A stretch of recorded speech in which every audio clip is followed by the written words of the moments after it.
आज के इस वीडियो में हम जिस मंदिर के बारे में बात करने जा रहे हैं उस मंदिर का नाम है सोमनाथ का मंदिर।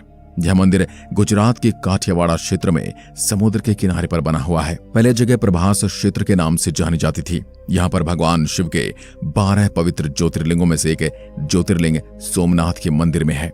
सोमनाथ का उल्लेख ऋग्वेद में मिलता है। सोमनाथ का मंदिर कई विदेशी आक्रमणकारियों के लिए सबसे आकर्षक मंदिर रहा, क्योंकि यहाँ पर उनको लुभाने के लिए बहुत ज्यादा सोना, चांदी, हीरे, जवाहरात इस मंदिर की हर एक आकृति में लगे हुए थे। जब जब इस मंदिर को तोड़ने की कोशिश की गई तब तब इस मंदिर का पुनर्निर्माण करवाया गया।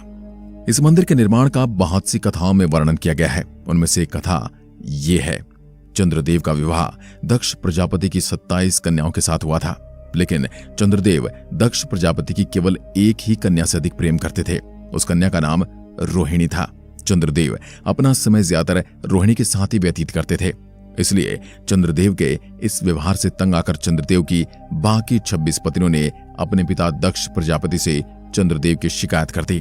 इससे क्रोध में होकर दक्ष प्रजापति ने चंद्रदेव को एक श्राप दे दिया कि जैसे जैसे समय बीतता जाएगा तुम्हारा तेज भी कम होता जाएगा। चंद्रदेव इस श्राप से बहुत ज्यादा परेशान हो गए, क्योंकि इस श्राप के कारण पृथ्वी पर सुधा, शीतलता, वर्षण का सारा कार्य रुक गया, जिसके कारण चारों तरफ त्राही त्राही मच गई। जब चंद्रदेव ज्यादा ही परेशान हो गए तो चंद्रदेव ब्रह्मा जी के पास गए और ब्रह्मा जी से अपने इस श्राप के निवारण के लिए प्रार्थना करने लगे। जिसके बाद ब्रह्मा जी ने उन्हें भगवान शिव की तपस्या करने के लिए कहा, क्योंकि श्राप का निवारण भगवान शिव के अलावा और कोई नहीं कर सकता है। चंद्रदेव ने ब्रह्मा जी के इस वचन को सुनकर पृथ्वीलोक पर आकर जहां पर आज सोमनाथ का मंदिर स्थित है वहां पर 10 करोड़ बार मृत्युंजय मंत्र का जाप किया। जिसके बाद भगवान शिव चंद्रदेव की तपस्या से प्रसन्न हो गए और उनको एक वरदान दिया। इस वरदान के मिलने के बाद चंद्रदेव दोबारा से 10 दिशाओं में सुधा वर्षण का कार्य करने लगे। श्राप के मुक्त होने के बाद चंद्रदेव ने अन्य देवताओं के साथ मिलकर भगवान शिव से प्रार्थना की कि आप माता पार्वती के साथ हमेशा के लिए यहाँ पर निवास करें। चंद्रदेव और देवताओं की इस प्रार्थना को सुनकर भगवान शिव ज्योतिर्लिंग के रूप में माता पार्वती जी के साथ तभी से यहाँ पर रहने लगे। इस कथा का वर्णन महाभारत, श्रीमद् भागवत तथा स्कंद पुराण आदि में विस्तार से दिया गया है। और इस मंदिर का नाम सोमनाथ इसलिए पड़ा क्योंकि चंद्रमा का एक नाम सोम भी है और वे भगवान शिव को अपना नाथ मतलब स्वामी मानते हैं, इसलिए इस मंदिर का नाम सोमनाथ का मंदिर पड़ा।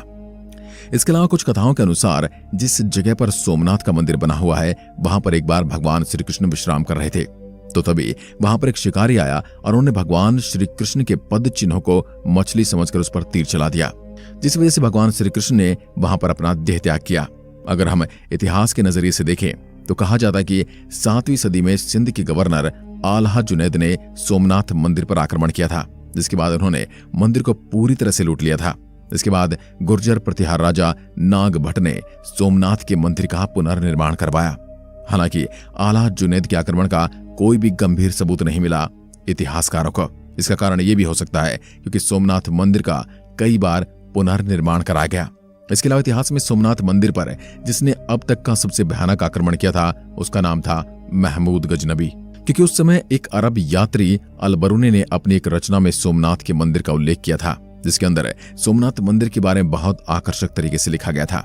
इसलिए महमूद गजनबी ने इससे प्रभावित होकर सन 1024 में सोमनाथ मंदिर पर हमला करने के बारे में सोचा, जिसके बाद महमूद गजनबी ने अपने साथ 5000 सैनिकों को लिया और सोमनाथ मंदिर पर हमला कर दिया।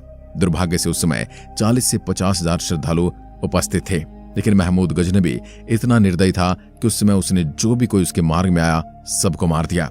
इसलिए इतिहास में इस घटना को बहुत ज्यादा दुर्भाग्यपूर्ण घटना माना जाता है। इस दौरान महमूद गजनवी ने सोमनाथ मंदिर को पूरी तरह से लूट लिया और जो भी हीरे और जवाहरात थे सब लूट लिया और अपने देश ले गया। इसके बाद गुजरात के राजा भीम और मालवा के राजा भोज ने इसको दोबारा से पुनर्निर्माण करवाया, लेकिन उसके बाद भी है प्रक्रिया नहीं रुकी, क्योंकि 1297 के आसपास जब पूरे भारत पर मुगलों का आधिपत्य हो गया था तो तभी दिल्ली सल्तनत ने गुजरात पर भी अपना कब्जा कर लिया था। इसी दौरान सोमनाथ मंदिर को 5वीं बार लूटा और गिराया गया, जिसके बाद वहां के राजाओं ने इसका दोबारा से पुनर्निर्माण कराया। लेकिन 1702 में मुगल बादशाह औरंगजेब ने सभी हिंदुओं को एक आदेश दिया कि अगर किसी ने सोमनाथ मंदिर पर पूजा करने की कोशिश की तो उसको दोबारा से गिरा दिया जाएगा। उसका आदेश सबने माना, लेकिन फिर भी औरंगजेब ने 1706 सोमनाथ मंदिर को गिरा दिया। इससे आपको पता लग ही गया होगा कि सोमनाथ मंदिर पर कितनी बार आक्रमण हुआ और इस मंदिर का कितनी बार पुनर्निर्माण हुआ। आपको वर्तमान समय में सोमनाथ मंदिर जिस रूप में दिख रहा है, उसका पुनर्निर्माण भारत के गृह मंत्री सरदार वल्लभ भाई पटेल ने करवाया था और 1 दिसंबर 1995 को भारत के उस समय के राष्ट्रपति शंकर दयाल शर्मा ने इसे राष्ट्र को समर्पित किया था। इसलिए आज भी बहुत से पर्यटक और श्रद्धालु इस मंदिर के इतिहास को जानने में बहुत ज्यादा ही रुचि रखते हैं। और इस मंदिर के कुछ रोचक तथ्य भी हैं, जैसे आपको यह जानकर हैरानी होगी कि सोमनाथ मंदिर में स्थित शिवलिंग में रेडियोधर्मी गुण है, जो जमीन के ऊपर संतुलन बनाए रखने में मदद करता है। इस कारण इस मंदिर के निर्माण होने में 5 वर्ष तक का समय लग गया था। इसके अलावा मंदिर के दक्षिण में समुद्र के किनारे इस मंदिर का एक स्तंभ है, जिसे बाण स्तंभ के नाम से जाना जाता है।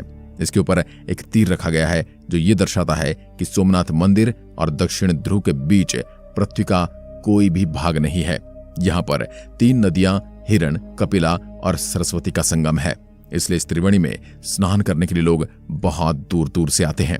लेकिन आज तक इस मंदिर के इतिहास के बारे में कहीं पर भी कोई सबूत नहीं है कि इस मंदिर को किसने बनवाया था और कितनी बार इस पर आक्रमण हो चुका है। फिर भी सोमनाथ का मंदिर श्रद्धालुओं के लिए आस्था का प्रतीक है। बहुत सारे लोग वहां पर आज भी जाते हैं और बड़े ही प्रेम भाव से पूजा अर्चना करते हैं। भारत में ऐसे बहुत से प्राचीन मंदिर हैं जिनका इतिहास बहुत ज्यादा पेचीदा है।